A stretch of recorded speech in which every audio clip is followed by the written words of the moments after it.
তমালদার মৃতদেহে মালা দেওয়ার সময় সুদীপ্তাদির হাসি দেখে একটা বিশাল হৈ হৈ রব উঠেছে। এই প্রসঙ্গে আমার কিছু না বললেও চলতো, কিন্তু সুদীপ্তা চক্রবর্তী, বিদীপ্তা চক্রবর্তী ইজ পার্সোনাল। এটা নিজের দিদির মতন বিষয়টা হয়ে দাঁড়িয়ে যায়।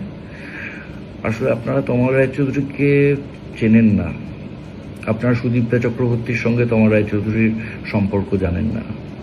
তমালদা আমাদের সবাইকে ডেকে ডেকে বলতো, আয় তোদের একটু অপমান করি। এটা ছিল ওর আদরের ধরন, ওনার ভালোবাসার ধরন। তমালদা এমন একজন উদ্দাম মানুষ ছিলেন, এমন হই হই করা মজার মানুষ ছিলেন, তাকে আমরা মজা দিয়েই সেলিব্রেট করতে চেয়েছি, কান্না দিয়ে নয়।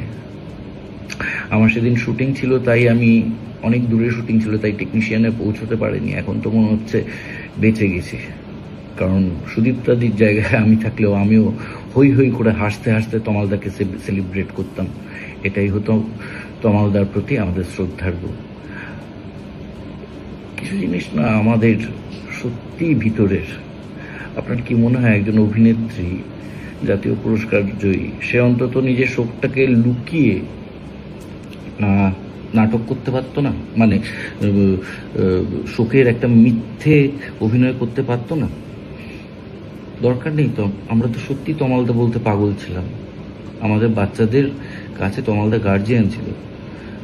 আর বিদীপ্তা চক্রবর্তী, সুদীপ্তা চক্রবর্তী মানুষকে যদি ভালো না বাসে, তাহলে কারা বাসে সেটা আমার জানতে একটু পরিশ্রম করতে হবে। আমি এরকম মানুষ খুব একটা বেশি দেখিনি, কাজেই আমাকে একটু বলতেই হলো। সুদীপ্তাদি যেভাবে সেলিব্রেট করেছে তমালদাকে, ওভাবেই আমাদের প্রজন্ম তমালদাকে মনে রাখবে হাসি মুখে।